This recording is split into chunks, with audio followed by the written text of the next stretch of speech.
that I did, I think it was year 2007, right? 2006 into 2007. That's when I graduated from college. And after college, I was so scared. I didn't know where to go, what to do, how to get there out there in the world and get a job. And Rasheen sort of, not sort of, the program really did everything for me, helped me get my foot into the door with my first job in corporate America. I worked for Fox 5 and I was able to hold that job down for about 3 years. So Rasheen has been a big part of my journey, um, and that's how long we've known each other.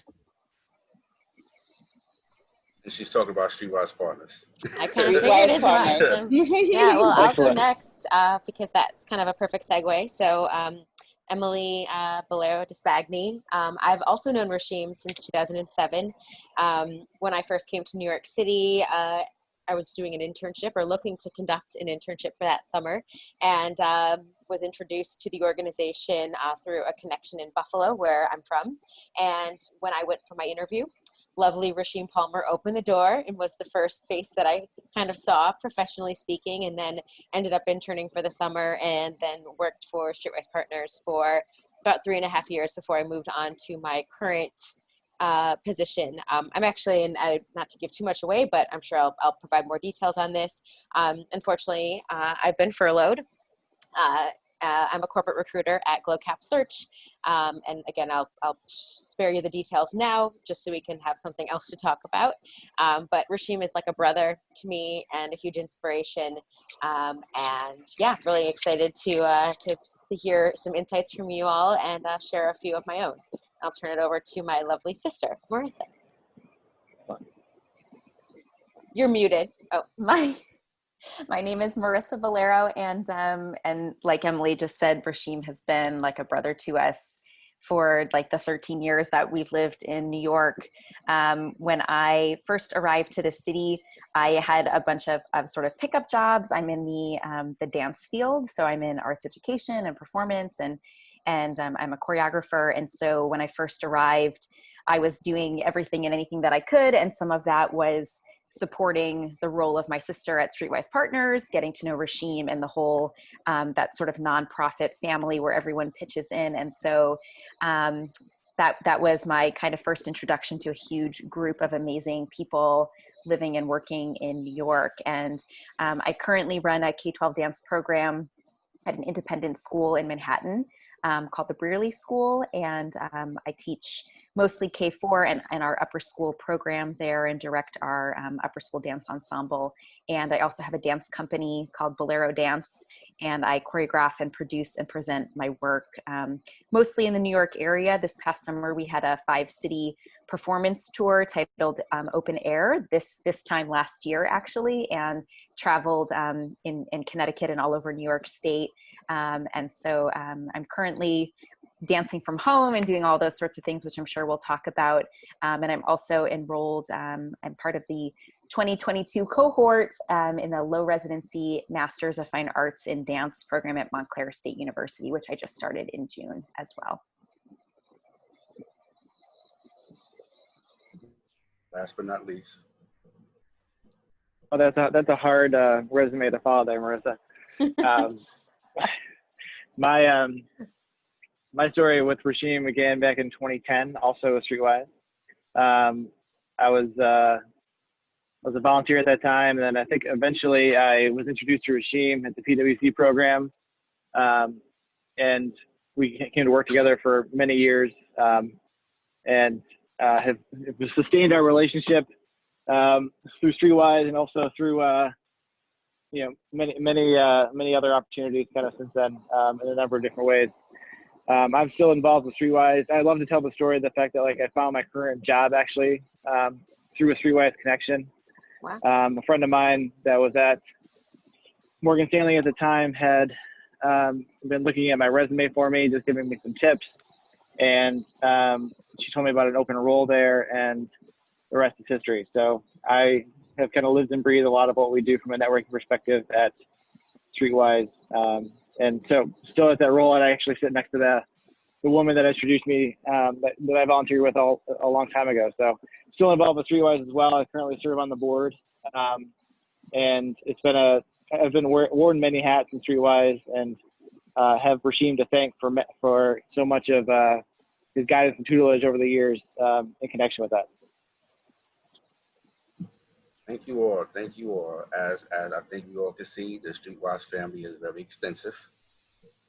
And we branched out and maintained connections throughout the years, which is beneficial and just been really helpful. When I actually looked to start the podcast, I know I had so many great people that I came across through Streetwise Partners that, granted, I have my own personal network, but I know there was so many people who were just so active in conversations and what they were doing that I felt would be beneficial to actually look towards that network, you know, as well as mix it with some of my personal network, but because there was just so many people that just were active with what they were doing and like continuing a positive, you know, message and what they overall had going on, that I felt like it was good to just be able to continue to keep connecting and bringing these people in. So episode 17. All right. I had posted recently on Facebook because it's been close to 2 years since I actually recorded an episode. And I posted on the Curious Success page. A lot has happened since then. I pretty much lost the whole team. And it was just for various different reasons. People having other pursuits, other passions, what was their calling, what they felt, you know, they were really passionate about when it even came to the podcast, because I was the most passionate about it. It was my idea. So of course I would probably be the most passionate about what it is. But, you know, with that happening, also, like, I started school, you know, I had other like relationship things going on that I had to be figured out, because that's how life is. And, you know, those things were sorted. And I was like, you know what, I want to bring this back. I want to bring it back. And I felt like this time more than ever, which is just like kind of historic. I don't think we ever experienced something like how we've been experiencing today's world. So, you know, I felt like it would be good to actually bring people on and have a conversation regarding functioning through our current reality, which is, you know, for some people it could just be a whole bunch of dysfunction. But we're still trying to survive. We're still trying to thrive. We're still trying to live. So I think that's what's important for where we need to be, you know, having discussions and conversations, because at the end of the day, the more communication we have, the better chances we are to alleviate confusion, period. So, are you all ready? It's going Ready. down. Two thumbs up, man. Two thumbs up. It's going down. All right. Ready. So, first question. What steps have you taken to maintain order within your household during the pandemic?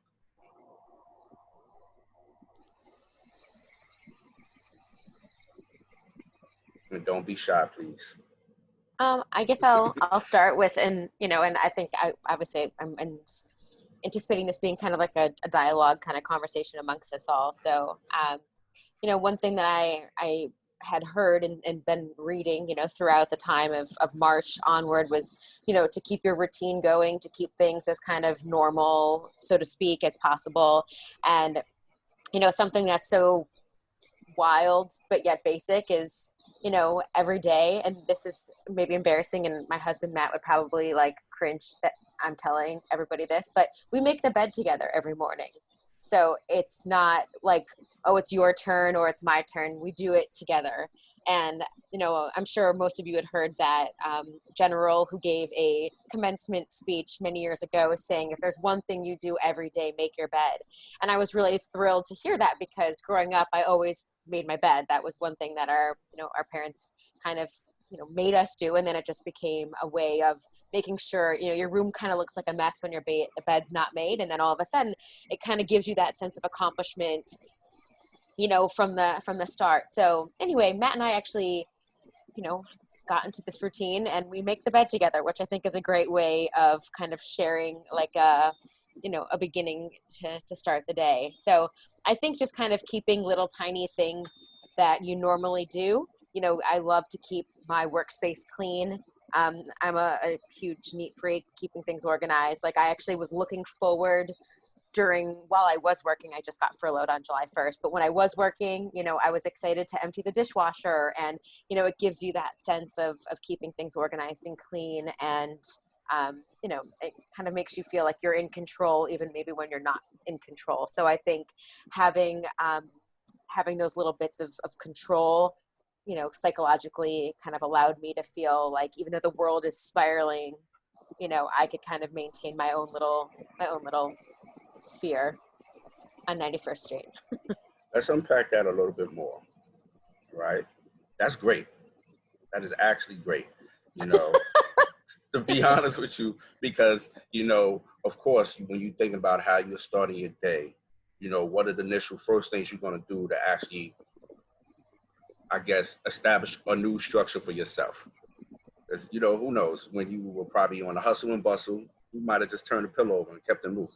And the blanket could have been thrown on the floor, whatever, clothes all over the place, high heels, whatever, you know. But, you know, of course, you know, now with the I guess, the heightened perspective that you have to do certain things to actually make you feel like you have structure, and there's some stability, is like a working routine now for you that makes you feel comfortable. Before that was, okay, guys, we're shutting down New York City. So your initial thoughts probably wasn't, I'm going to make my bed. Your initial thoughts was probably, what the hell is going on? Matt, who's your husband, what are we doing out here in these streets? You know, that's what I want to get to, that part as well. So it's like, when you realize you had to, like, take this experience and understand that we're going to be shut down, what was your frame of mind? What was your thought process at that moment? Yeah, interesting. I mean, I know, kind of in hindsight, people like my mom were like, get your medicine, you know, make sure, like, because we thought that, you know, your thought was like, oh, pharmacies are going to close and all of that. And little did we know it was the opposite, that, like, it should have been like, get your hair cut and, like, get your nails done, you know, because you're not going anywhere, but you will be able to go to the grocery store, and you will be able to get your medications. I mean, that first night, I think it was just like, I think for the first night, which was March 12th for me, was the night I came home, the last night on the subway. Marisa stopped by to pick up something, and I was like, we're opening up a bottle of wine. Would you like a glass? Because we just had the news on, and we're witnessing March Madness getting canceled, and, you know, the NBA getting postponed, and, you know, all of this. And so I think before even being able to make a plan of action, it was more just like, we're kind of numb and just in shock. And I kept reminding myself, like, remember this feeling, because to your point, Rashim, this was something that we had never experienced before. So it was more of a, wow, I'm living history right now. Like, take a sit down and just kind of be patient for a second. You sound like you said, take a sip. He's like, sit down, take a sip of wine. I thought that's what she said. Of the wine.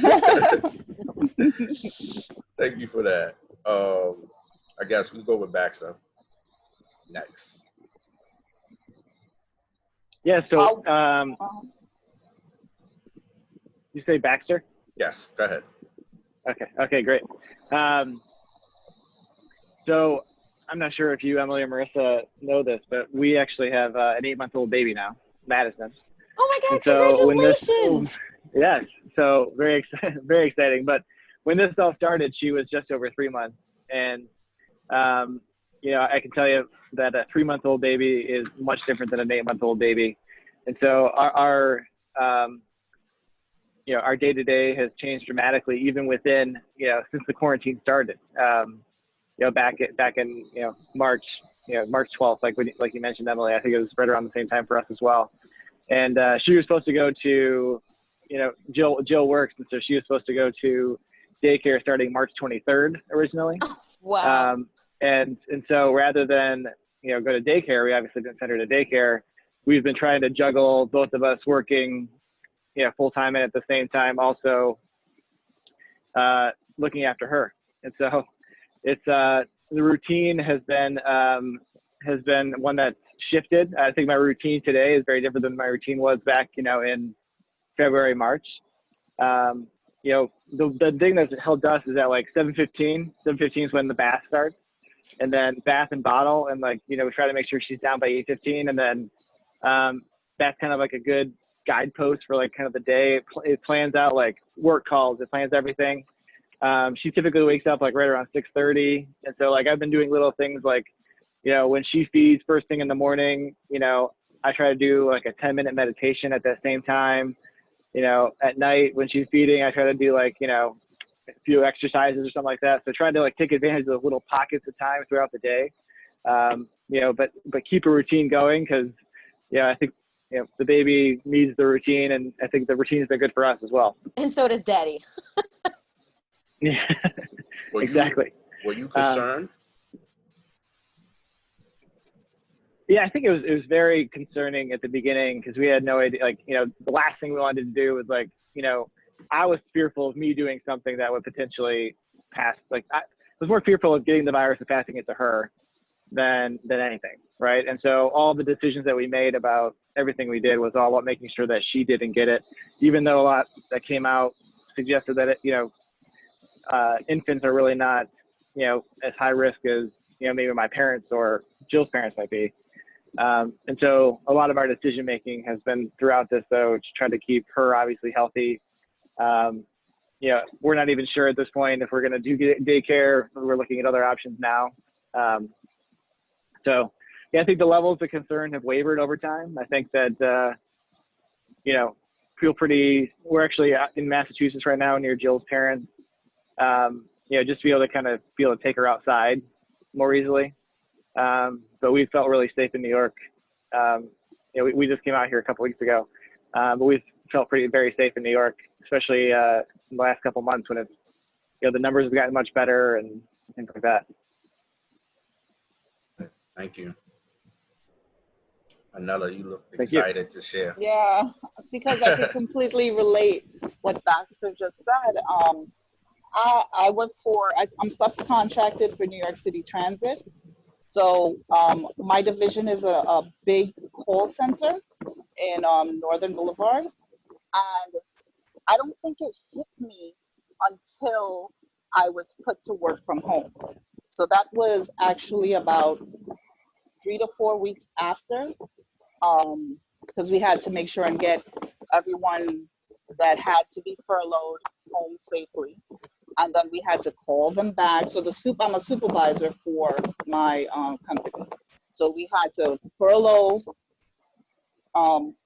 people and then bring them back, because, the state was saying that companies have to have X amount of employees and staff, but we didn't want to fire anyone. So luckily we were able to, unfortunately, furlough, then bring back, and then put it home.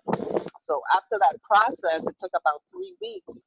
It didn't really hit me because I was still fully in work mode until I was home. My 10-year-old was home with me and my 2-year-old baby.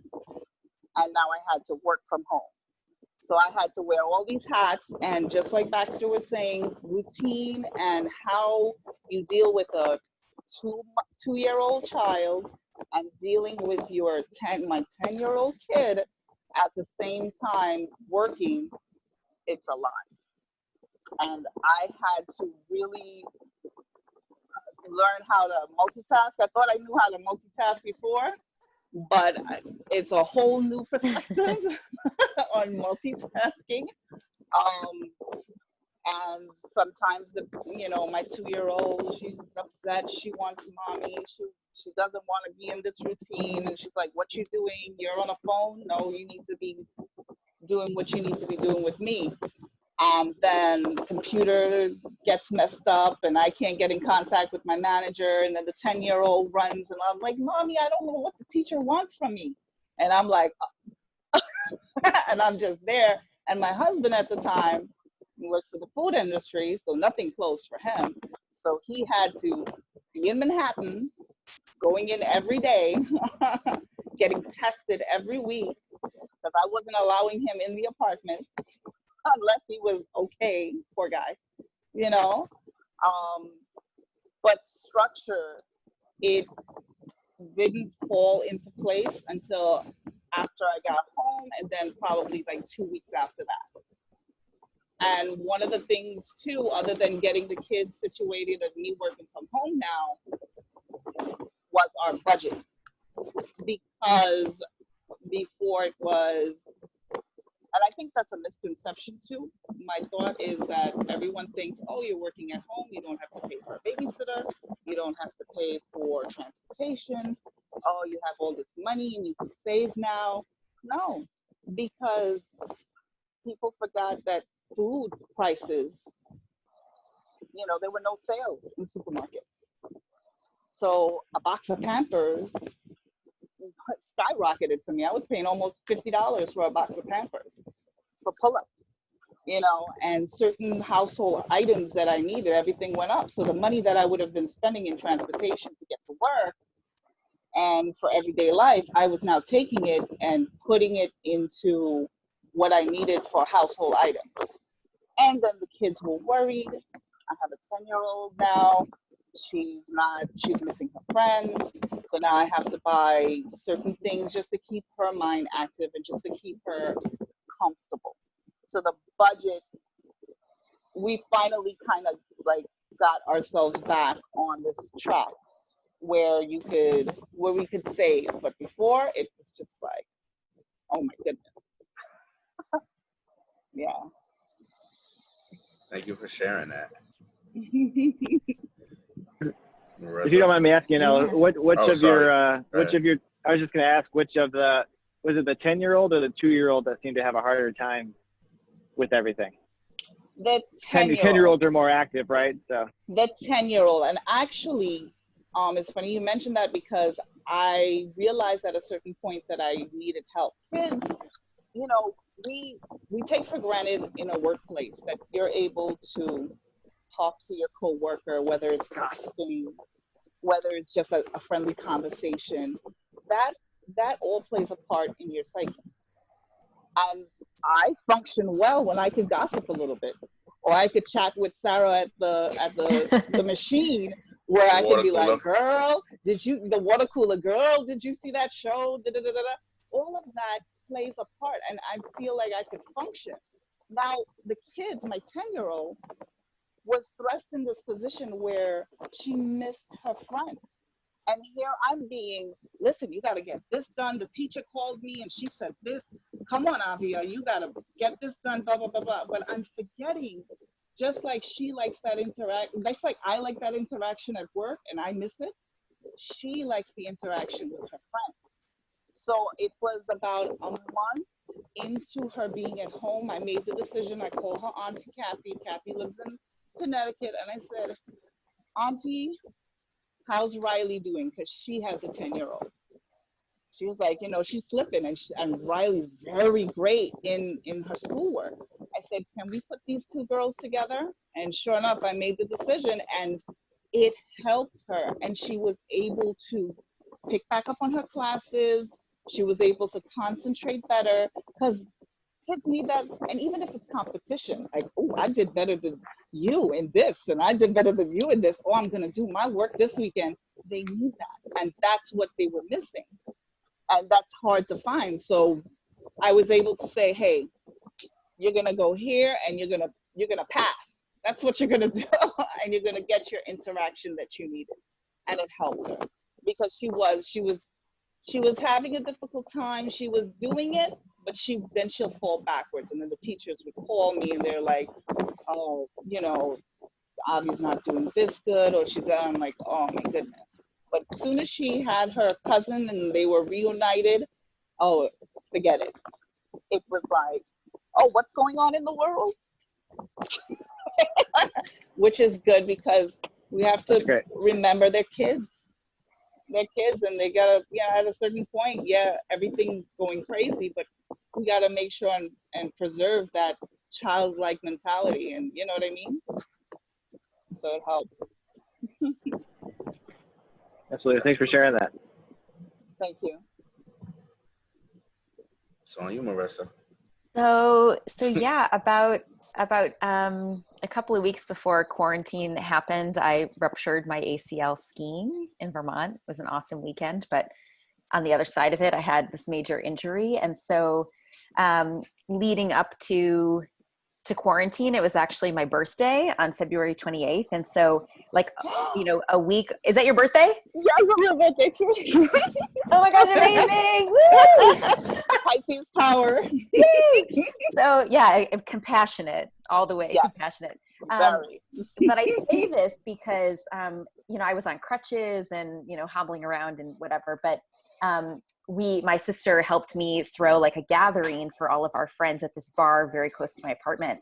And there were like dozens and dozens of people that showed up. And it was that along with actually a celebration for Rashim were the sort of last two moments in my mind of like normalcy, like being at a bar, being at a brunch and having people gathering and like hugging without fear and, just what I feel like my normal life was.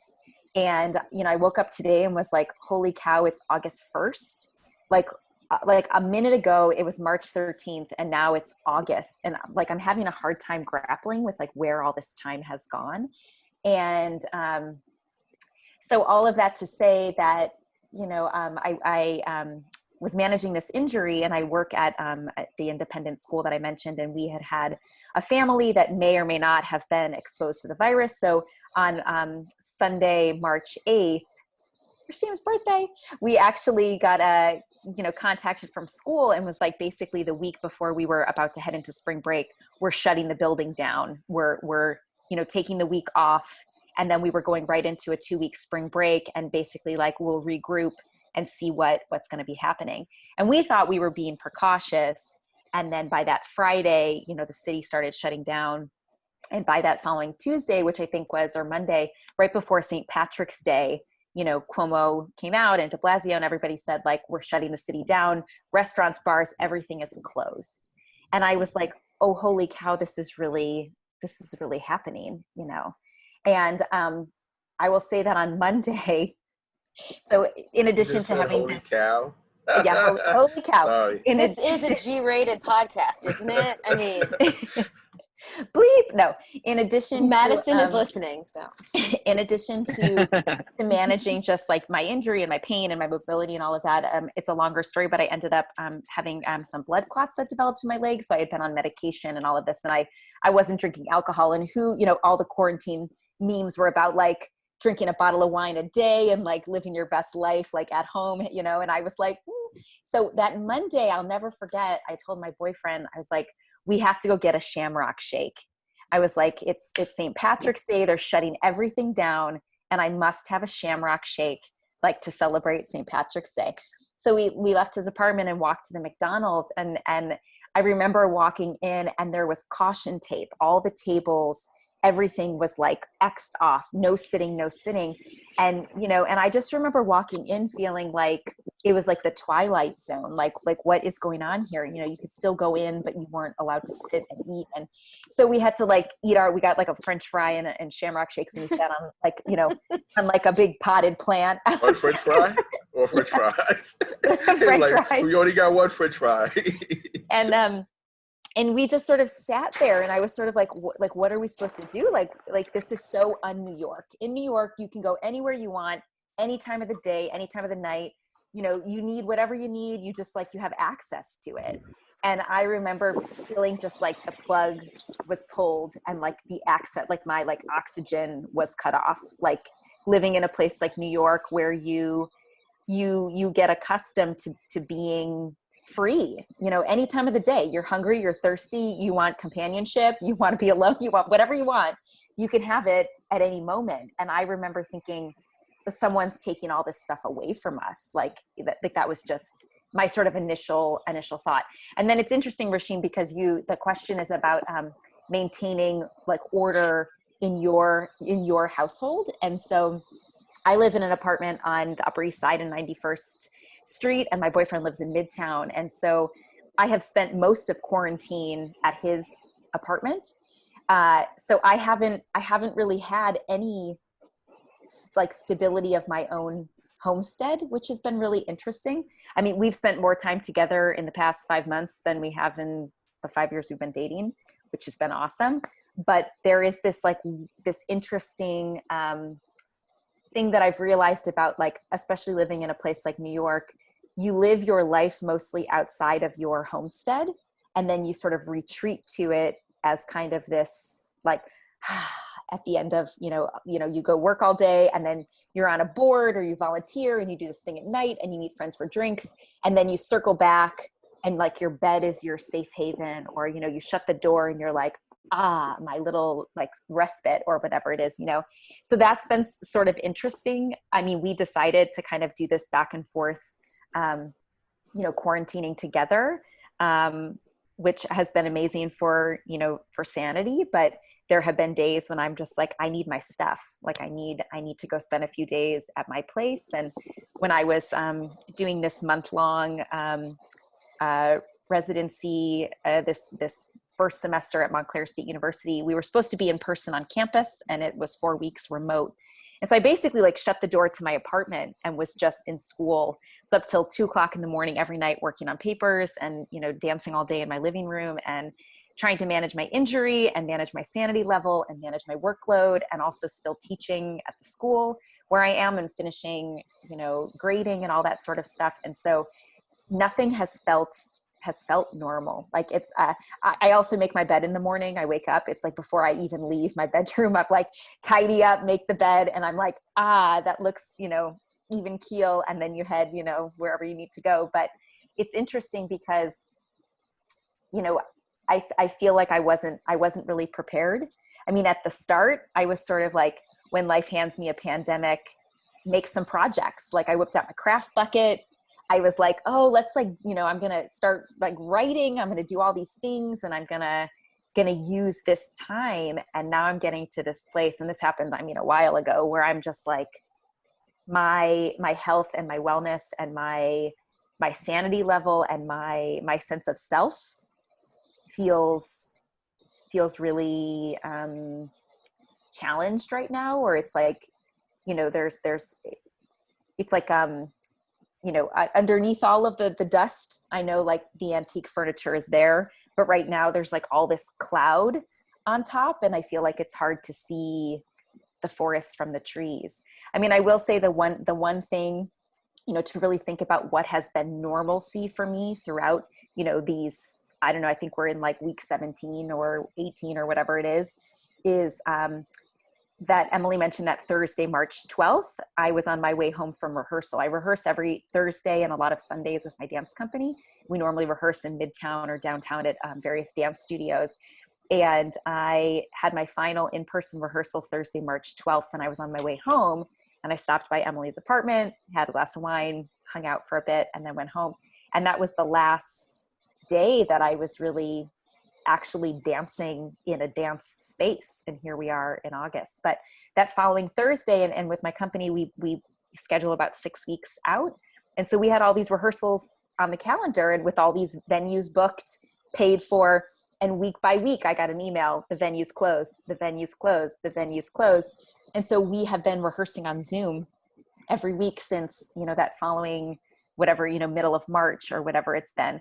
And for me to be able to continue being an artist during this time, and it's interesting because it's also like managing an injury where I can't really be dancing, plus functioning in a pandemic and a social revolution. Like all these things are happening at the same time, that I have been able to really anchor in my creativity. And I've had, week by week conversations with the dancers that I work with. And for a lot of them, they're like, this is the only thing I have on my calendar every week. Like Monday through Sunday, this 3-hour rehearsal on Thursday is the only thing that's on my calendar. And they're like, I'm so grateful for that, to not only be able to like connect as people and to talk, but to also have something that you can rely on, that you do, in your normal, whatever your normal was. And it's obviously done in a different form, but I'm so grateful to have the ability to continue to practice my art and to be creative during this time. Thanks. And that Shamrock Shake was delish, let me tell you. And that one I was gonna fry. ask you. You know, it's funny because I like when you brought up the making the bed, I was like, uh-oh.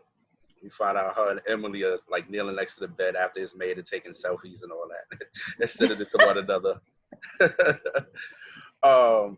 Nah, thank you all for actually sharing that. I think, you know, I know in terms of initially when I found out the news, I really didn't think it was going to be more than 2 weeks.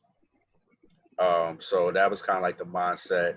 The thing I was most disappointed about was the fact that because I just went back to school and I was excited just to be in the classroom, have my little book, you know, cry, have my little notepad, sticky notes and all that.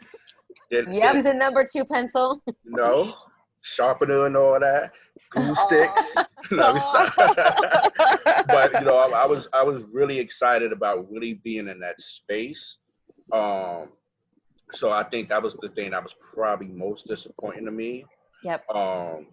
So, you know, I think immediately because I knew I had to transition into doing like online classes and things like that, I had to like immediately like, you know, develop some level of structure in my household and in my space. So it was like, you know, first and foremost with my partner saying, okay, well, you know what, we got to go food shopping. We got to rack up. We get as much food as we can in here. Make sure that refrigerator is stocked. Make sure we got a lot of water. Make sure we got hand sanitizer, whatever we need. We good to go.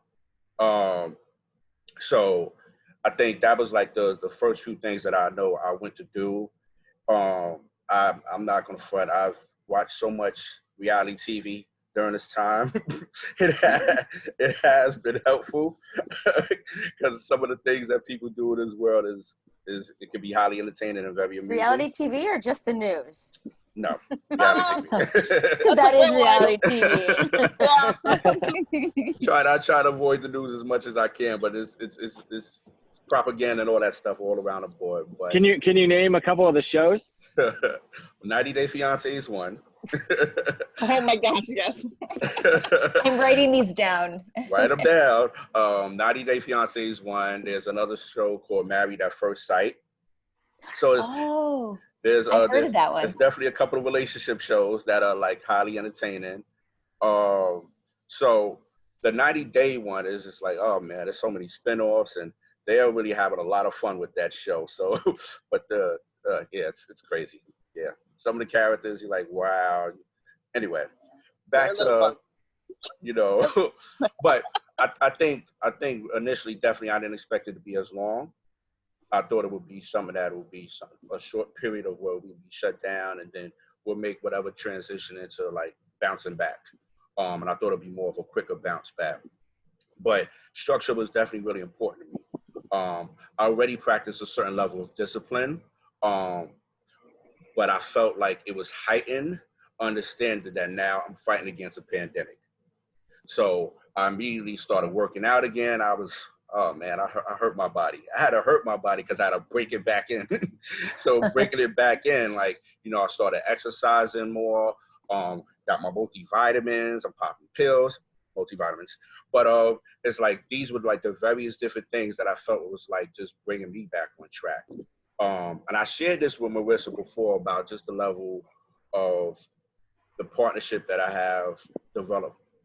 So I would say I enriched my partnership with my girlfriend, Jessica. And during this time period, we pretty much been everywhere together. You know, she has 2 dogs. So now they're part of the family unit. We all over the place with the dogs and everything like that. But our conversations, you know, things that we probably used to argue about before when we was distracted by the everyday day, like the day-to-day was like, you know, and not really putting enough time into actually processing any challenges we were experiencing in our relationship as much as we would have liked, because there was so much going on in our day-to-day. You know, those distractions are real, you know, and yeah, there distractions and escapes, right? If you exactly. are kind of like, I'm done with this, you know, you can fill your calendar and your evening how you wish. Yeah. And the thing is, like, those distractions are also, you know, this probably is your responsibilities. But they are what they are. It's like you get caught up in that and then you realize, wow, like, I don't really talk to that person that much today, you know? how much throughout the day did I text that person, or when I got home, like, did I say much to that person, or just jumped in the bed, or was knocked out because I was so tired from the day, period. So I feel like our conversation, our relationship, and has improved and definitely has increased. And I felt like that was very important to me, as well as helping me maintain order. You know, sharing that companionship and just build it from there. You know, so that was hugely beneficial for me. Hmm. So, do you think our societal makeup will significantly remain altered due to this pandemic? And, of course, the way we consume. Like, I'm being very honest with you. I've got a lot of money in my bank account, and I'm happy about it, baby, because I just didn't spend the money. So it's much more money that now I have in my bank account, and I think about, okay, what was I really spending the money on? At the end of the day. So it makes you evaluating everything nowadays. So it's like, I know I'm not consuming like how it was pre-quarantine. So that's cut down. But, also in terms of like just like the job environment, you know, how you going to be in the workplace, how is that going to potentially look like? Things may forever be altered. I think realistically speaking, we we we we watched probably from like news or just seeing maybe articles or images of like how people were in China or whatever the case already wearing masks, but we weren't. You know, it made me think about how people are with just a common cold, and they'd be on the train and are you doing all that? It's like, well, maybe you should actually be wearing a mask. You know, so I really feel like there will definitely be a mask culture that comes from this, where you're going to probably find more people Agreed. often than not still wear masks. Yeah. So it's like, the question, of course, is like, do you feel like things will significantly be altered, or do you feel like they will go back to being the same? I and I guess I'll just jump in. I think it's going to be contingent on like certain pockets of the country, people who are embracing it now and believing in its power. If you're not doing it now, like, why are you going to think that it's going to help you with the common cold and the flu? I'm so impressed. So Matt and I have been able and fortunate enough to go back and forth a bit to stay out in the North Fork in Long Island in Cutchogue, where his parents are.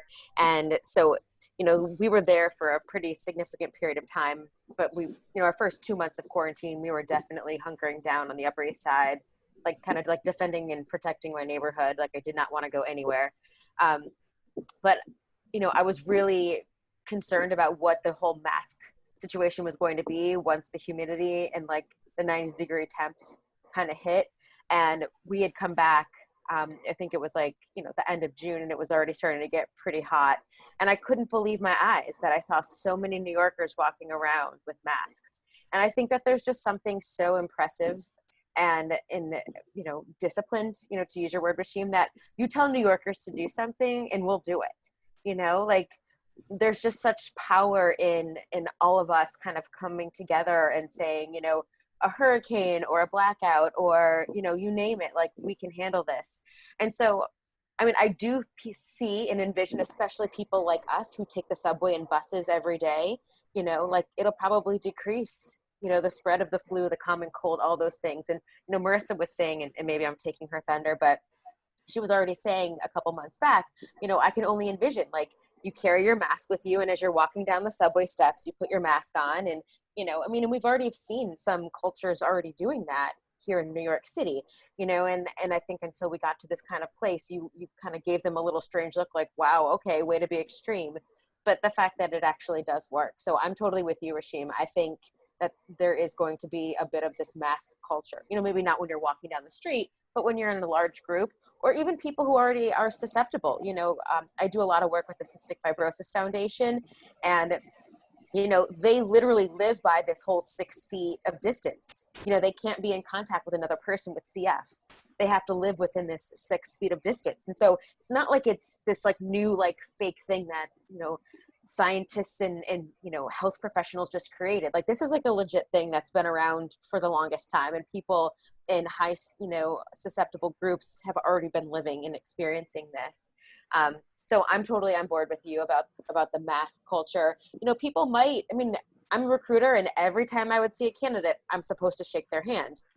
During the winter time, especially when I was running and training for a couple half marathons and marathons, I sometimes would lie. And, I would say, oh, I hope you don't mind. Like, I'm not feeling so good. I'm not going to shake your hand, because I didn't want to get what they had and potentially ruin my marathon or ruin my, whatever.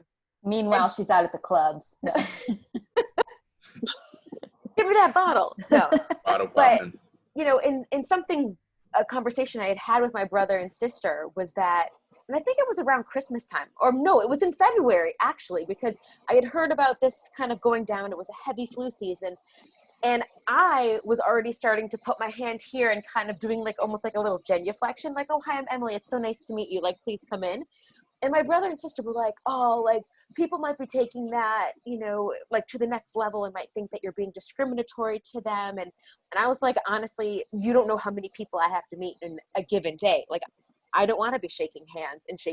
And even if you go and wash them, there's a chance that as I'm talking, I might go like that, or, so I'm with you on the mask. Maybe it might be a little like fist bump. Maybe like the whole handshaking thing is going to kind of, be rolled back. Phase out. Yeah. I mean, I would totally be down for like a Japanese bow. Like, I'm totally into that, Arigato.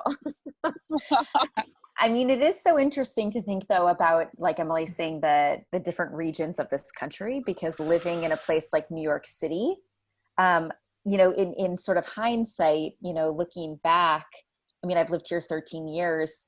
I cannot imagine the situations where I've been like under some man's armpit, he's like his arms up and I'm like breathing his armpit. Some guy's like leaning into me on the subway. Some woman's eating like a Subway sandwich in my face. And we're all just, like, I can't even imagine going back to that. I mean, I can't believe we were living like that, and to Emilee's point about, other cultures and other populated cities across the globe, this is just what people do because, to prevent illness, but also because of Air pollution. And, all those sorts of things. So I do think that in places like New York, we will probably wear masks for, it'll just be something that happens now on public transportation. I mean, I also wonder if the public transportation, I don't know how, and thank God, and, I don't know, maybe Anella has some ideas about this, but public transportation, like if they're going to monitor how many people, if you have to purchase like, a 9 a.m.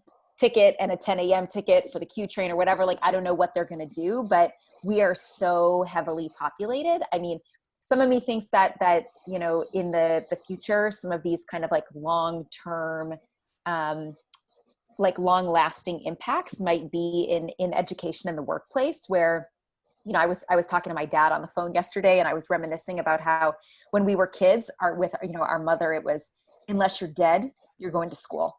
Like, you are fine. It doesn't matter what you have.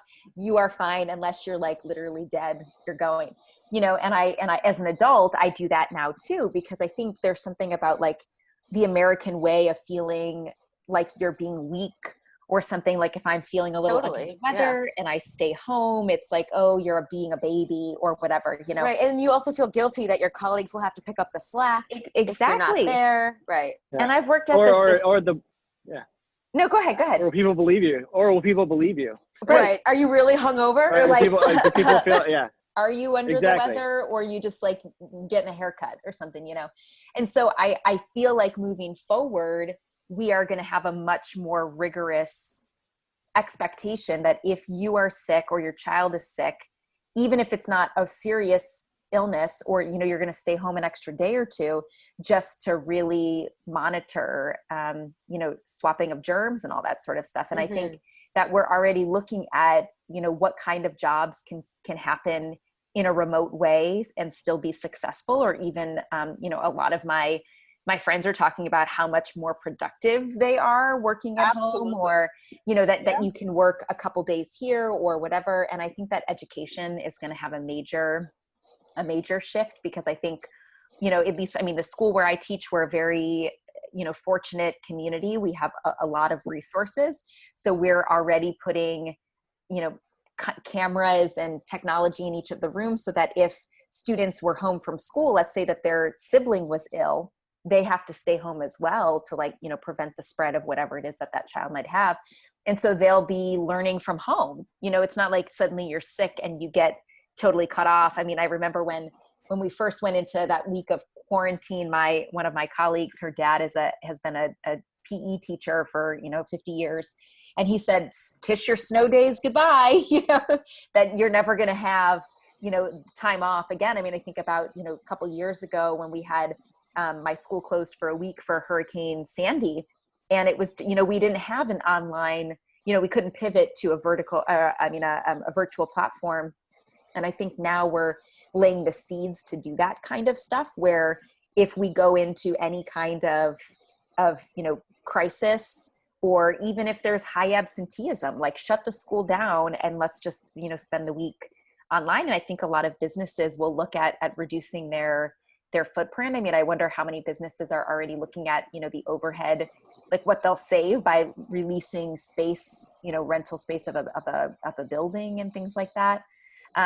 In terms of like social things, I was at, my boyfriend and I haven't really been, like, we haven't seen a lot of people. Most our friends are out of the city already anyways, but the sister is exempt though. Yeah, she's in the other room, but he's from Queens. And so we've gone to his parents' backyard a couple of times, and his nephew had a birthday a couple weeks ago, and we were singing happy birthday. And I remember, and it was just, you know, him, like his, you know, the 6 members of his immediate family and me, and, you know, happy birthday to you. And then his little nephew goes, and they're like, blow harder, get the candles, you know? And I was like shrinking away, like up against the wall, like panicked, like this kid is spitting his germs all over this cake. And then they cut it up and everybody ate it. I'm gluten-free, so I had my own cake. Thank you very much.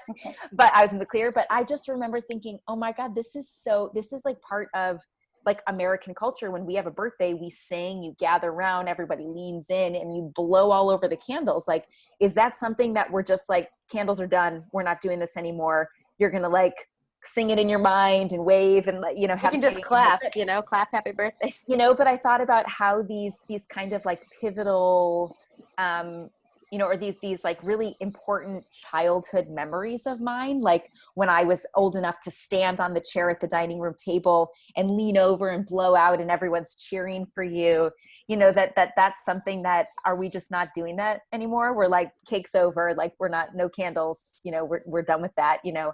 So I wonder those kinds of things.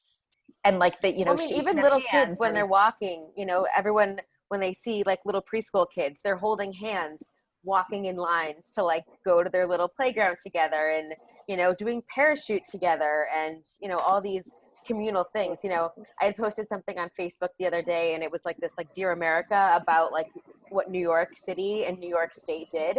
And when they said in this kind of thing about how there was caution tape over the playground, like how devastating does that look for a little person? You know, I was just thinking about that, Marisa, as you were talking about like kids not being able to touch and play and do all of that. But like having caution tape over our playgrounds, you know, pretty insane stuff. I mean, even at the Starbucks, like you pick up the, you know, you pick up the milk carton, you know, and you put it back on the little kiosk, yeah. you know, and I'm like, well, that's done, because how many hundreds of hands have been on my half and half before I go to pick it up and like, you know, so. Would you all agree though that, I was just going to ask a question. Sorry, I was just going to ask if, you know, would you all agree that our lives in New York are more altered than those for other people in other parts of the country? I know for me personally, talking to my parents who are in northern Michigan, or my uncle who's down in Florida, or, you know, one of my closest friends who's down in, you know, San Antonio, Texas, like their lives are not nearly as different as they are day to day as they are for us, you know, being in New York. You know, I don't think my uncle plays just as much golf. He's played just as much golf throughout all this in Florida as he would have otherwise, right? I don't think it's actually changed behavior whatsoever. And I think that's, you know, examples like that elsewhere where, you know, but for us in New York, you know, not taking, you know, the thing that you've done every day for 12 years, which is getting on the subway and not doing that, you know, but, you know, I've done it a few times in the last couple of months, but, just not doing that with any sort of regularity I feel like our lives are so much drastically different than than they are compared to other people in other parts of the world. Yeah, I agree, because I think America needed to slow down.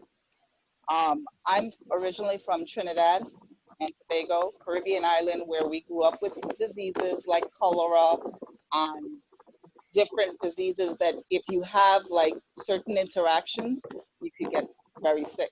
So culturally, I grew up not giving people handshakes. Oh, A wow. fist bump is what you give. Um, just and it's taught more in school. Like, how do you sneeze? How do you cough? What do you do? That has to be regulated, because you're growing up in a country that any second you can get sick.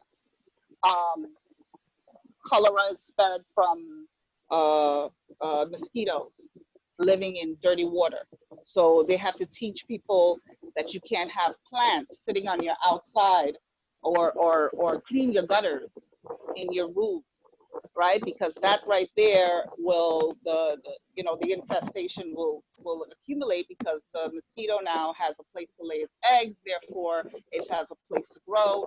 So all these things culturally I already adapted. So when I came here when I was 16, it was sort of a culture shock that everyone was so open, the whole, and I'm not an antisocial person. I love to hug just as much as the other person.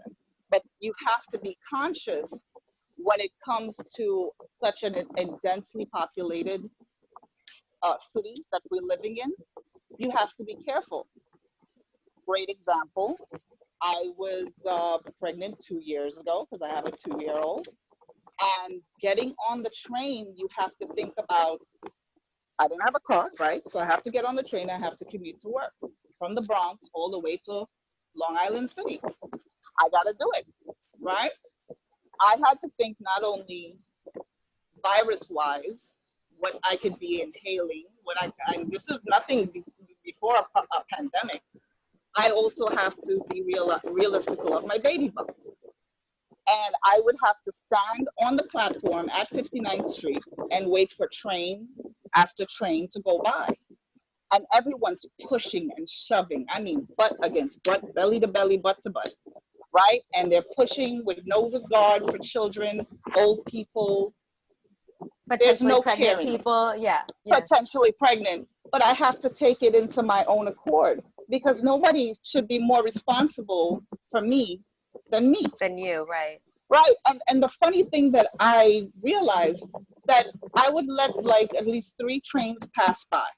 Listen to the announcers. The announcers would say, the next train is coming, right?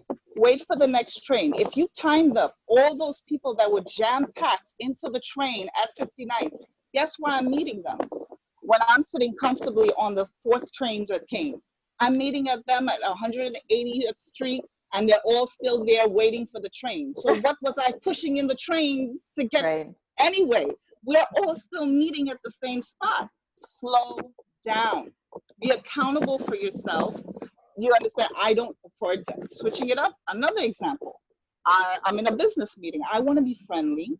And you're right. I want to be friendly. Everybody greets differently. It's a cultural thing. Some people like to hug. Some people like to kiss. Mwah, mwah. You understand? Some people like to high five. And it's okay to be that person that says, hi, my name's Anella, and I don't do that stuff. It's okay. And you shouldn't, I've learned not to be a people pleaser, right? One thing during this quarantine that I have been delving more into is my own spirituality. We're talking about the relation, Rashim had mentioned the relationship with your significant other. How about the relationship with yourself? And I'm a person, I'm very giving. I have 2 kids, I have a husband, I'm an auntie, you understand? In certain cases, I'm a daddy, you understand? So it's like, where's Anella? Where's the time for Anella? Mm-hmm. And I think from 2 years ago when I was pregnant, I really said, let me take a step back. If I'm late, I'm late. If I'm sick, I'm sick. I'm calling out. That goes on, touch on to what Everyone was sane, you know, and everyone just have to deal with it. And if you don't understand, you don't understand. We're not living back in the day, you know, when everything functioned the way it is. The earth is getting more polluted. The sun is beating down on us more. There's more cases of asthmatics. I'm an asthmatic. I never grew up as an asthmatic. Came to the Bronx, and all of a sudden, when I had my first kid, I developed as an asthmatic. You know, so now there's certain precautions that I have to take. Having hand sanitizers, Clorox bleach in my house, that's a common thing. I didn't have to run out and go buy those things. Hmm. I have those things stocked in my house. I have to. I have small kids and I'm asthmatic. The way my doctor, oh, I love her. I used to get up in the middle of the night coughing and sneezing, hacking cold, and I don't know what's wrong with me. She's like, Anella, I know you're a clean person. There's nothing wrong with you, but I want you to clean extra, right? Clean extra. Admit it to yourself. She said, on your bed head, do me a favor, just wipe it down um, with alcohol. Because in the night when you're sleeping, your skin is shedding, dust is falling on you, things that you don't see, that you think that you wipe it. She's like, right, wipe extra, clean extra, and it goes a long way. That self-care of your surroundings and of yourself, you're not going to get sick. You're not going to get sick. And I think America needed to slow down and to realize that they needed to take more time. Let the train go. I don't have to push to get to wherever. You know, I don't have to shake your hand if I don't want to. I'm not being mean. I'm not being antisocial. I'm not being racist. You know, this is what I don't prefer. You know, so that's the key. Slowing down. I No, know. well, I sure have. yeah, it's interesting to say that, Anella, because I am a definite hugger. And even if I just met you, like I'll normally shake your hand, hello, but then by the time we're leaving, I'm hugging you. And it's been really interesting, at least just for me to be more kind of present, for me to know. Like I met up with a couple girlfriends last night and I'm like, hey guys, which is so not me. I'm normally, I mean, Rasheem, you know, David Baxter, you know, I'm like, I know the vibes. Then I would hug you right after. She'd hug you, yeah. and then I'm like, double team.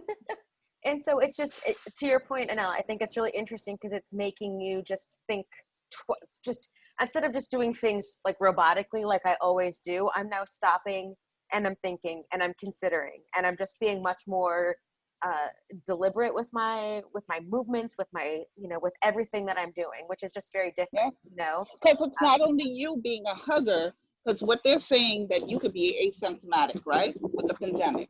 You could Mm-hmm. be asymptomatic. You could be perfectly healthy. And because my need to hug you, you understand, it's not that I'm also fearing what you can give to me. It's what I can give to you. Yeah. Yeah. You know, and I honestly want to spread love. If I could hug everybody and kiss everybody, I would. That's naturally how I am, right? But I have to be careful because what if I'm a carrier? Yeah. What if I'm perfectly normal? There's nothing wrong with me, and by me wanting that selfish need of some kind of human embrace, and I get it, I'm here therefore passing something on to you. So, and then to also pinpoint what you said about the candles, you know, with the birthday party and everything, I get it, but you know, there's these little sparklers that is really good, and then you could use those for the birthday. And then also, you know, cupcakes. I did that, or pop. What is it called? The lollipop cakes. Those are really great. Oh And yeah. those are individual for the birthday girl or the birthday boy, and you have them blow that out. So everyone's, you're right, not eating something where somebody spat all over, you know? You know, and the kid still gets to enjoy that moment. And Yeah. Well, you as a parent get to take those pictures and remember that. And it's okay. We're evolving and we have to evolve I think smartly. that's That's most how we're gonna importantly. survive. Yeah, I Yeah. mean, I know I'm not sure if we're going through all your questions because this is really long conversations here, but I think it's bringing up some really interesting points that, like, how are we going to be altered? We're going to start Yeah. thinking a little bit more critically about everything that we're doing. Everything. You know, I mean, how about the fact that the subways are never cleaned, and now it took a Never. global pandemic for them to be like, maybe we should like stop service for a little bit and like actually clean this thing, you know? Hello? Why all of that to get them to actually think twice about the fact that we're all sitting and standing and like being surrounded by these plastic structures that never get clean. Absolutely. You work for the DOT. And a face mask when you're serving food. What's wrong with that? We have hairnets and gloves. Right. Okay, a face mask when you're serving food. Right. Yeah, it really is interesting.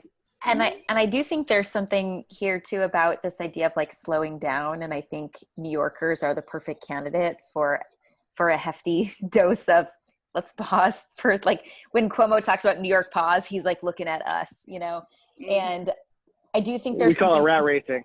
Yeah, exactly. We call ourselves rat racers. Yeah. Well, and that's like the American way, you know, again, this idea of like not being weak and like pushing yourself and like you're always climbing the ladder to get higher. Well, that's also a Northeastern thing. And then I was going to say people who live in the South. Yes. And then I was going to say that. Sorry, did I steal your thunder? No, it's okay. But I was going to say, and then that becomes more magnified and heightened, like when you're in this like epicenter of like I must constantly be seeking and doing and like, you know, going. And so I think it's interesting, Anella, you said about like, you know, slowing down. And I'm thinking about like the only time a lot over the past, you know, especially the first maybe 2 months of the pandemic that I left my apartment was to do something like go grocery shopping or go to the pharmacy to get stuff that I needed. And normally that would happen like as quickly as possible because I'm running from work to a meeting to go to rehearsal to go here. And I stop home and I just like run through the aisles, grab the things I need. And I'm like out of there, you know, and I've had to really like pause and do these kind of like mundane tasks with way more attention and intention. And, you know, things like then when I got home and I was, you know, washing off like spraying down all my groceries or whatever. And like when we thought that, you know, spread with contact of hands and all there's that. so much. So, you know, there's so much. So it was like, you know, for me to go grocery shopping was like a major proposition. You know, I would like suit up with my mask. I had my like, you know, belt buckle with like antibacterial, a paper towel to open the door, my tote bags, my, you know, like I would suit up and like I'm going into battle, you know, and I'm just like going to the grocery store. And so these kind of like mundane tasks that used to take me like half a second and I would do them in passing and kind of not even think about them. Like I am thinking more about like intention and attention to these tasks. And, you know, my boyfriend's been cooking a lot. Like he and I are like super busy, crazy people. And, you know, he normally would eat lunch at work ish. I guess maybe not really eat because there's no time. That thought real quick, Marisa. What's that? Hold that thought real quick. Oh, yeah. All right. So just being mindful of time, right? It's about to be 2:30. I don't know if you're all comfortable with still having a conversation. I know Baxter has to get off. So we can probably go for like another half hour though. What I'm thinking is that I'll make this a part 2. But also what I am observing, and this is also understanding like what conversations you are having, what is the topic of the conversations you are having, and what I love that is coming from all of you is that you'll want to share, right? So that's coming out. It's pouring out of you right now. But also you can't shut us up. But that also can be something that has to be reevaluated with you as well about, are you talking about these things enough? You know, it might be something to ask yourself, am I talking about this enough? Where it's like, I'm at a point right now where, yeah, it's coming out of me. I'm enjoying it. Like I'm getting these things out, whatever the case, but it's like, are you talking to more people about that? Right. You know, because honestly speaking, this has been my day-to-day period. You know, work, outside of work, whatever the case is, like I've been constantly talking about these various different things. But also, like I said, it's like, it's whether or not you are balancing it out as much as you can. Because sometimes we do our spiritual thing, Anella.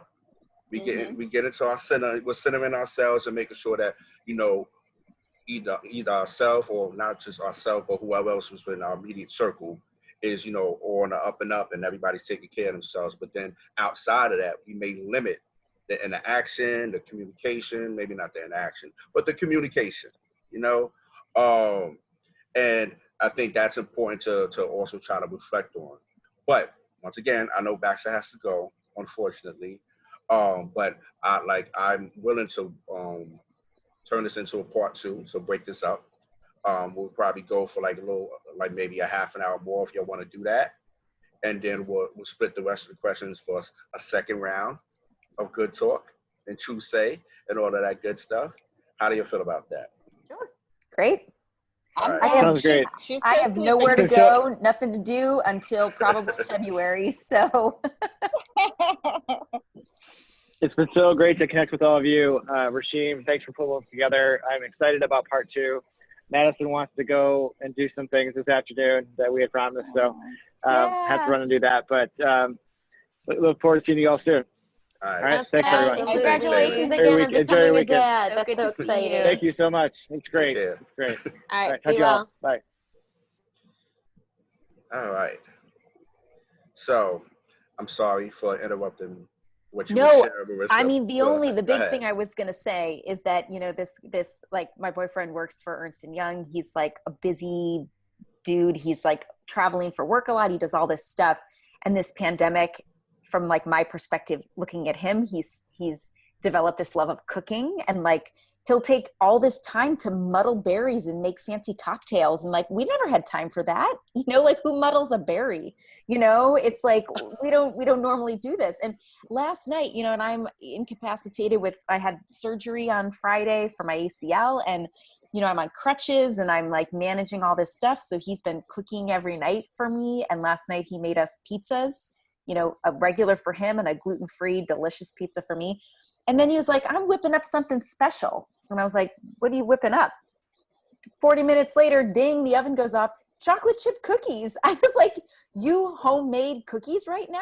Like 5 months ago, this guy would not even like think about making a homemade cookie in an oven and like whipping it up. And he was like, oh, it was so easy. I bought these chocolate chips and I just, blah, blah, blah. And I'm like, this is crazy, because I think, again, to this idea of slowing down and looking inside, it's like actually assessing your values or things that you didn't even know that you actually cared about or that were actually important to you. Well, and that brought you joy. Sometimes you just work out because you feel like, oh, I need to work out just to like be skinny, or try to lose weight, or you just make food, but you're making food because you have to eat. And kind of similarly for me during the quarantine, I've started exploring with recipes, and I've started taking such a severe interest in what I'm cooking, because it's kind of all that I've got, So it really has become something of a passion of mine. And again, when you slow down and you realize, wow, everything that maybe you said, Marissa, like you're rushing through the grocery store, or you're like, what are we going to eat? Or you just keep in rotation the same 4 meals, every week. And then you like do your pizza on Friday.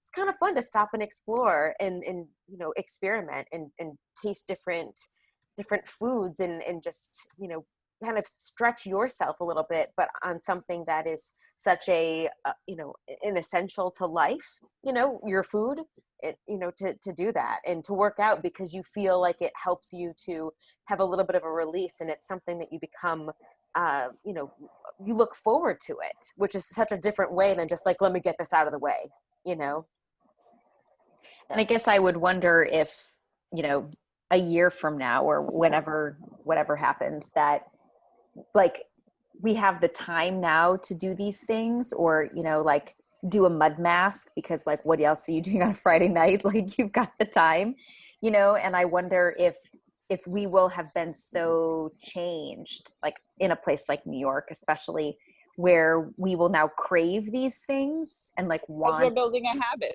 Yeah, right, like that. We're building a like, habit. How many days does it take to build a healthy habit? It's like 21 days or something like that. Yeah. Like with exercising, as long as you do it for the first 21 days, as long as you wear that mask, guess what? You're not making sure that it's in your purse before you leave out. Right. So it's healthy habits. There's nothing wrong with. No, it's so funny you say that. Yeah. I brought my mask today to leave the house, but I forgot my cell phone. Before That's the best thing you could have done. I'm no, telling you. no. Actually, Steve was like, "Do you feel panicked or free?" And I'm like, "I feel free. Exactly. I got my mask Absolutely. and my credit card. That's all I And need." you're chilling. Yeah. You're all bringing up actually very good and valid points. I think realistically speaking, when I think really comprehending and like doing your own like self-evaluation, self-assessment, and you establish a new structure, new ways of thinking, like, you would hope that coming out of this situation, you will actually be a better person overall, because you understand, that there was, which I feel like I was able to understand, like doing reflection and thinking about, okay, what was I doing prior to this? And like I was expressing earlier, like I have better conversations with my partner now.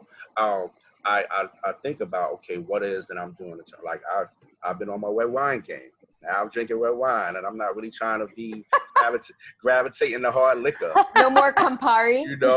And honestly speaking, Emilee, you made a recommendation. I think it was for Murphy Good Liar, or whatever be the case. Murphy Good Pinot Noir, yeah. And I've been buying boxes of that damn thing. But What's it called? What's it called? Let me write that down.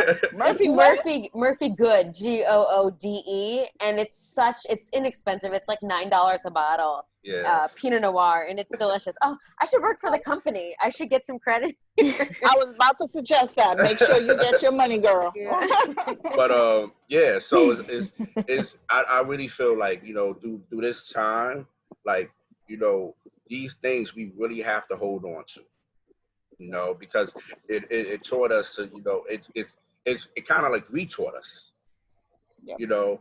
about certain things we probably was doing, but of course, once again, get caught up in our day to day, we probably wasn't really paying that much attention to.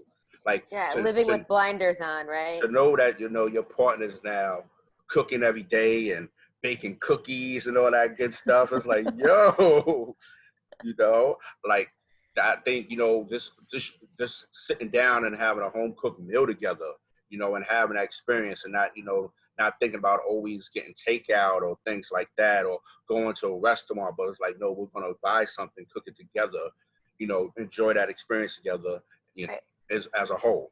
Or even to that point, I mean, and I guess, we'll get into kind of, maybe next time on the information, being furloughed, you were saying, Anella, about, your finances, it really makes you think twice about how much money you spend on a glass of wine at a restaurant versus a potential bottle of wine, Well, I always knew the difference because I was a bartender. Yeah, okay, right? There you go. So when I go to the club, I wouldn't buy a glass of wine.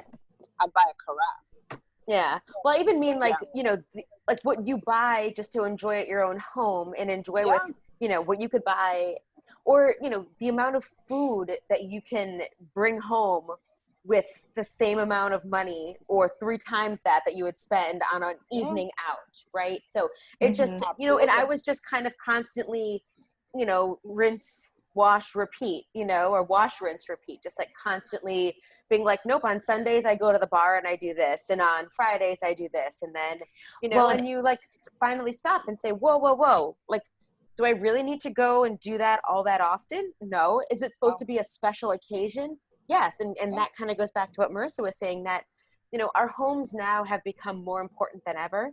And because you're spending more time home, you're then realizing that should be a special occasion, not an all the time thing, and staying home is the special occasion, so it's the inverse of what we normally have been doing.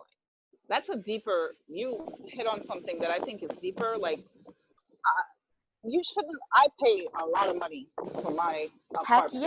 Heck yeah. Right? Yeah. So I've never been the one to want to escape from my apartment. And I think a lot of it is people trying to run away from what they built. That's why I'm searching, I'm doing this whole spiritual journey thing.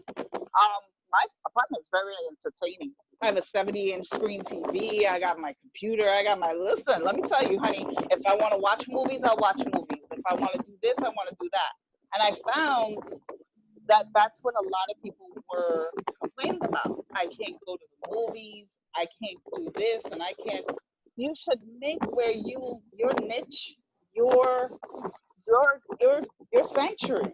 So when you do go out, it's for something, like you said, like for a special occasion, like something to be savored. Hey, remember the time we went to such and such, okay? Right, right. But if Absolutely. I go out, hey, okay, I don't have a bowling alley in my apartment, you know. You Okay, don't? I'll go. No, I was gonna build it in, but I was like, Well, and But I think too, there's something about, you know, and I don't want to speak on behalf of like our family upbringing, but I pride myself on being a community builder, and, you know, as an artist and an educator and as just like a human being, I find most joy when people are together. And so for me, through the years, that has been, you know, through socialization. And, you know, I'm often someone who will say, like, I'm going to this place.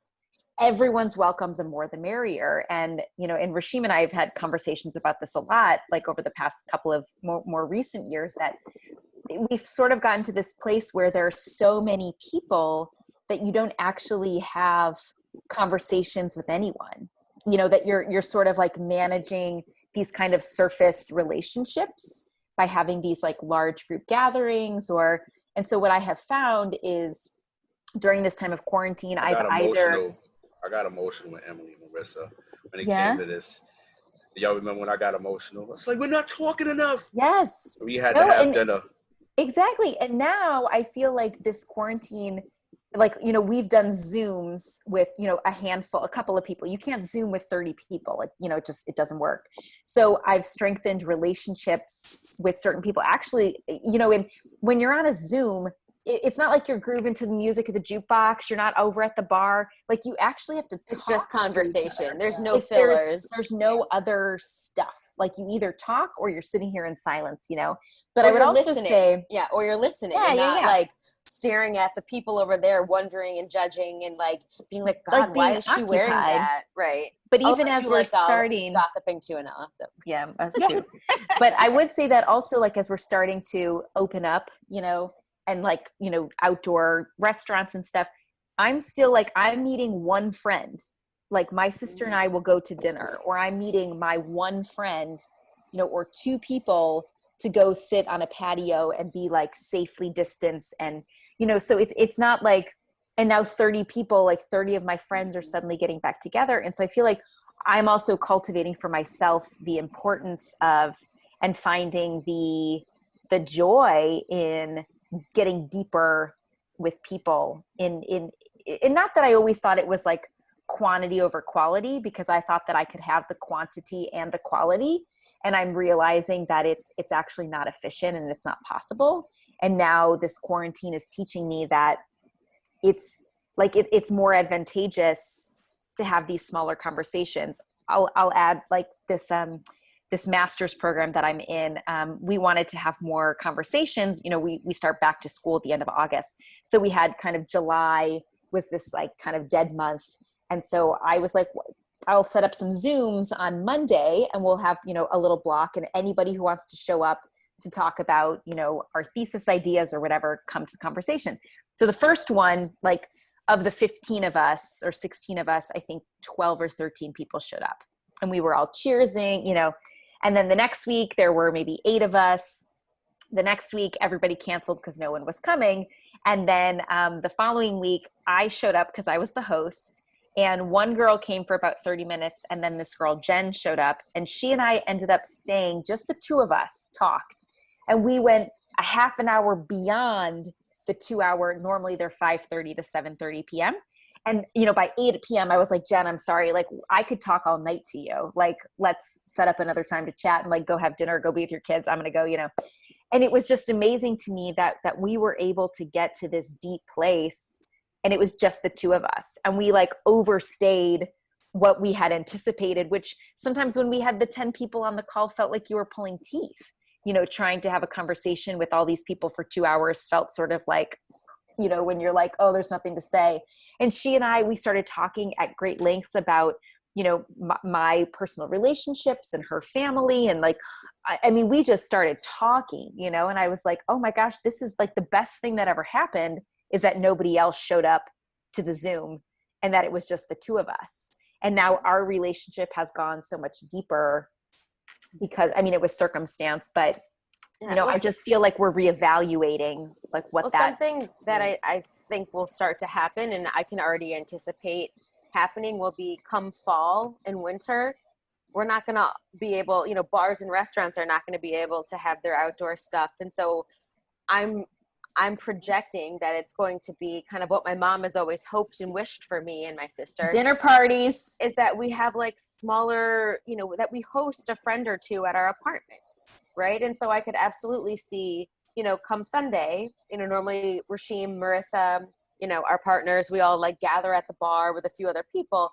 But, you know, maybe it's not going to happen like that. You know, maybe it'll be, hey, Marisa, Steve, Rashim, Jess, like, let's, you know, come over and we're going to watch football, just like the 5 or 6 of us, you know, in like in a different space, right? And so I feel like that could be also a potential of what's going to transition, is that people are going to start staying home and hosting friends, because, you know, crowds and being exposed to a lot of external people is really not going to, you know, not going to fly.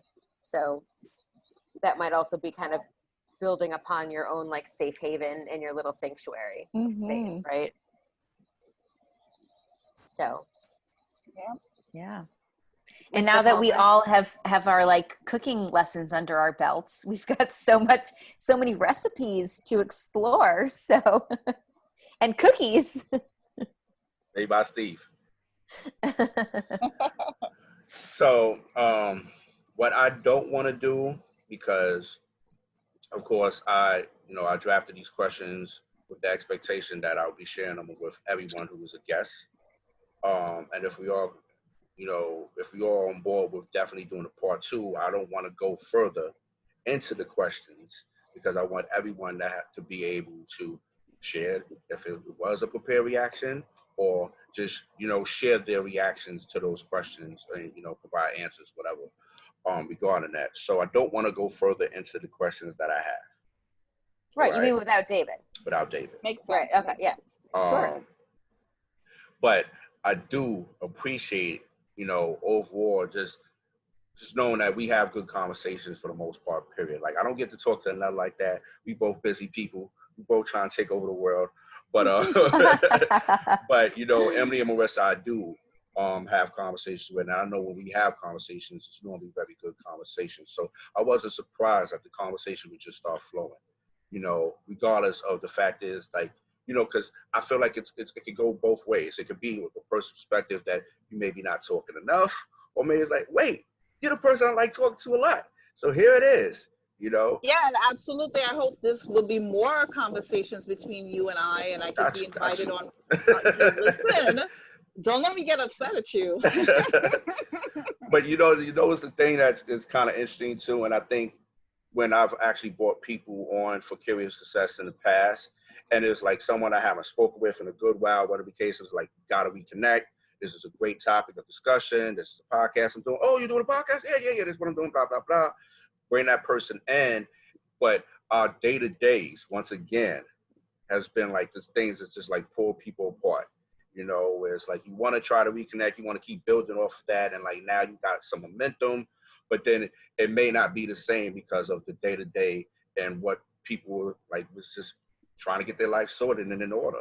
Like, if I say, for example, you know, wanted to connect with various people, but if I'm having a lot of relationship issues and I'm about to get kicked out on the street, like, I gotta figure that out. So it's like, okay, I gotta sort that out before I can actually be able to do those other things and be in the right headspace to be able to embrace those people like how I would normally want to embrace those people. So I definitely don't see this being an Anella. Be back and better. But yeah, I don't want to go further into the questions at this time. No, we support that. Yep. But I want to know, like, if there is anything right now, like maybe you want to plug. I know, you know, Marisa kind of plugged a little bit of things that she's got going on. You know, Emilee, you plug a little bit of the cystic fibrosis stuff, whatever the case. But what I normally leave at the end of each episode that I've had is like, if you want to plug anything, promote anything, whatever the case, and we just take it from there. So if you have anything you want to plug, if you don't, that's fine. No, this is kind of a joke, but I was going to say, for anyone listening out there, listen to our data, or listen to the data and our scientists and our doctors. You got it. And make sure you register to vote. Absolutely. Absolutely. And hopefully you filled out the census. Anything else? Probably going to be voting Biden's cabinet and not Biden. Yeah, Biden. Well, I appreciate a chance to you heard share that, my thoughts. I know. It was kind of small. It's like, oh, now you got to look at it. Who's going to be a part of his cabinet? Mm. That's I part hope 3. Val from Florida. But Well, just to quickly put on your radar, like, and there's been like I have another group session I do for work called Get It Off Your Chest. Oh, that's cool. I do Nice. that. I do that on Wednesdays, right? So, of course, it's like I'm doing that on Wednesday for coworkers. So it's like that's why I'm saying, like, if I'm having like those conversations, and we're constantly talking about controversial topics. So it's like, okay, this person said this, Terry Crews did this, Tory Lane shot Megan. What is going on? It's just like, you know, a bunch of various things we talk about off that platform. So it's like, that's why I'm like so in the bag. Like I'm so there, and like that mindset is like, okay, these are good conversations, they're great conversations. But with that being said, check out when y'all can some of the detractors, right? So we didn't get into like Black Lives Matter or anything like that, or the racial issues, but not even just that, on just the political front. When you so some of the detractors out there is like Terry Crews in a sense, Candace Owens, in terms of like challenges with Black Lives Matters that you might want to take a look at. I think also now with the political campaigning that's happening right now, you also have individuals, of course, like Trump, who is still making sure that there's some daily distraction or daily propaganda that's being put out there to have people actually pay more attention to probably what they need to pay attention to. But just overall, it's like, there's just so much going on right now. It's like, you know, I would just definitely recommend that, you know, you look to make yourself more aware. And I just named a few people. But I think it's Tom Cotton, too, with The Necessary Evil. But anyway, off that, I'll get off my soapbox. So once again, if there's something that y'all want to plug, feel free to plug. I know, Emilee, you were saying something. I got a little excited and got on my soapbox. So go ahead. yeah, I mean, I'll just mention, you know, I have a dance company, Bolero Dance. We're on Instagram and, you know, all the social media spaces. But something that, you know, I mentioned earlier about being able to continue being an artist during this time and, you know, making work at home. And part of this graduate program, I've been learning a lot about making dance films, which, you know, used to be sort of like, oh, that's kind of fun, but it felt more like a parallel thing. Like, here's the dance, like my work as a dance artist. And if I want to make a dance film, it's sort of like a fun project, where moving forward, all we really have right now is like dance film.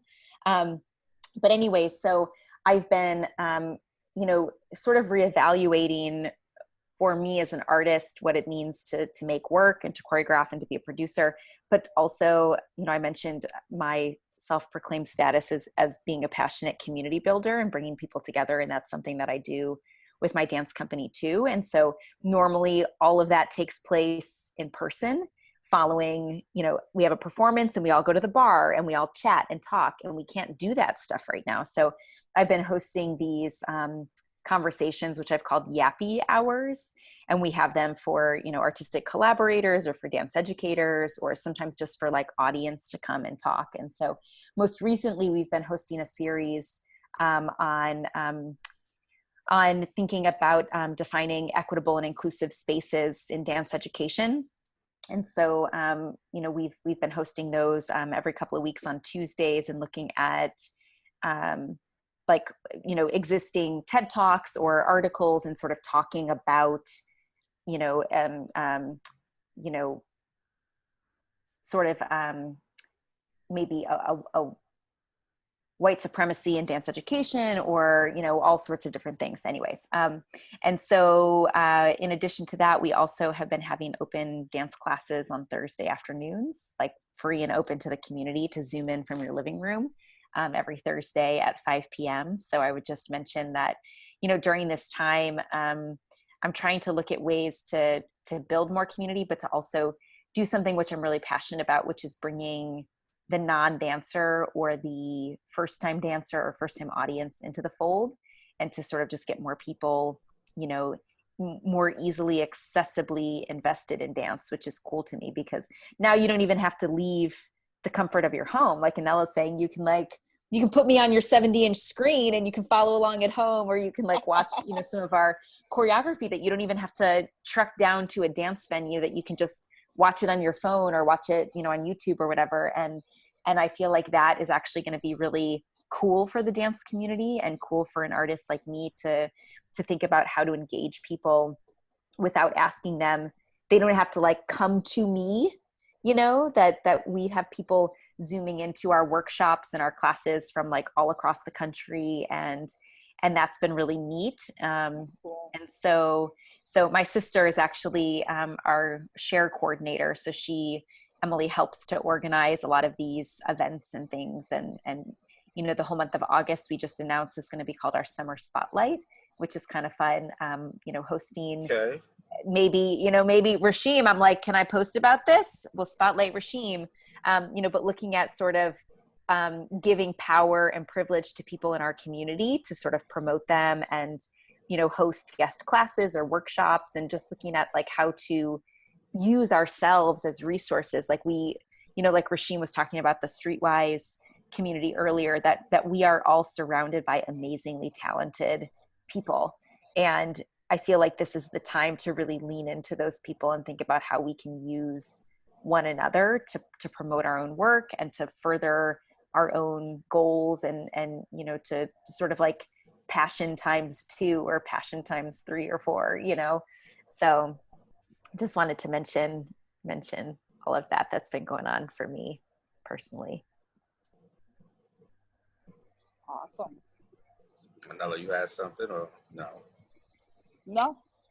Okay. Nothing to plug. I think actually you are for definitely joining in today. I'm like, I have like a continued excitement because I know we didn't get to the other questions, so I'm like anticipating how the conversation is going to flow once we get into those questions.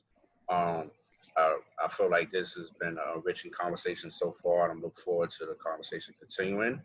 I guess I don't know if you'll feel now you'll want to make a decision on the calendar, or you'll want to kind of wait until I'll revisit it with you offline. Just probably make the most sense of when maybe you can let's do do it it again. offline. You know, we can then, you know, maybe continue that conversation from that Zoom link over email So with David.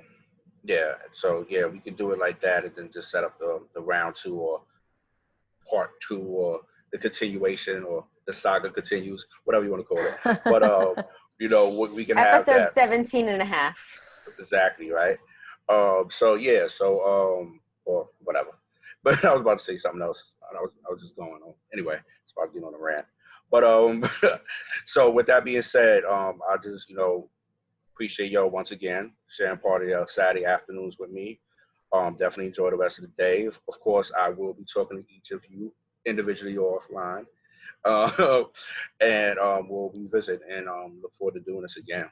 Appreciate your time today. Awesome. And Nice it's Anella, yeah, it's so Nice cool to meeting meet you. you. I was going to say now the family just grows. So that's pretty cool. Absolutely. Really nice meeting you guys.